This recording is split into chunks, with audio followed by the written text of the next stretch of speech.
Hey guys, I just wanted to give you some quick directions on how to do your bonding activity. So this is the list of the things that you're going to need. So the assignment sheet is this, the bonding activity. Each person is going to turn this in, okay? Scissors and glue sticks will be up on my table. The cation models and the anion models, they look like this. Okay, so we'll talk about them here in a little bit. But those are all the things that you need. You are going to make 8 compounds. So you're going to take aluminum and bromine and put those ions together to make compounds, and then you're going to name them. You're going to do the same thing with sodium and oxygen, potassium and sulfate. So all 8 of these guys on the list. You have more specific directions as you go down here. I'm going to do the example for you in this video. For names and formulas and cutouts, the cation always goes first. So in other words, whenever you do anything, it's always the positive. So when you build your models, the blue goes first. When you write your formula, the positive goes first. And in this list up here, I gave you all the positive ions first. So you're going to go in the same order. So keep your formulas, your names, everything all in the same order with positives go first. If there's a Roman numeral in the ion name, then there's going to be a Roman numeral in the compound.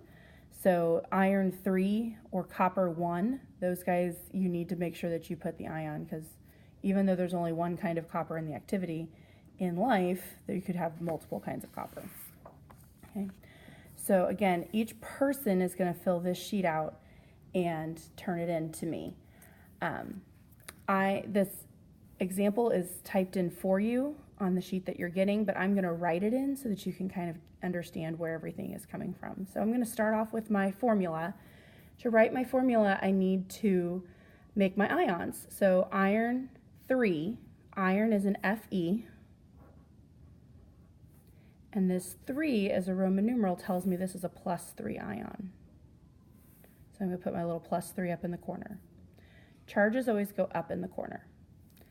And sulfur is the other ion that I'm going to use. Sulfur is S. The charge isn't given to me, so if I went and looked on my periodic table, up at the top of the group 16 where sulfur is, you'll find a -2. So I'm going to write that -2 there. So I look at my pluses and minuses. +3 and -2 will not give me 0, so I need to cross my charges. So behind the Fe, I'm going to put the 2 from the sulfur, not the negative, because once they're together, the positives and negatives cancel out.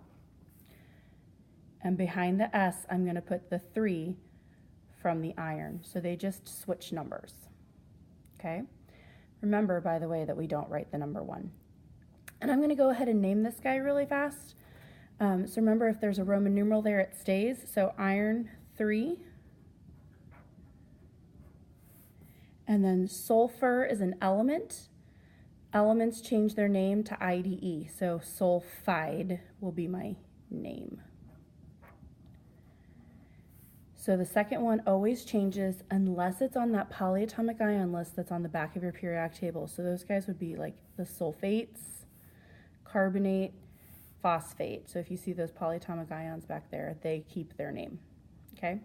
So now what I'm going to do is check my work and make sure that I made the correct formula, because I said before, when you put them together, the pluses and minuses go away, and that's because the pluses and minuses are going to cancel. So in my little formula, it tells me that I need 2 irons, that they had a +3 charge. So I'm going to go to my little cation sheet, and I'm going to cut out 2 irons, and the +3 comes from the charge that they had. Okay?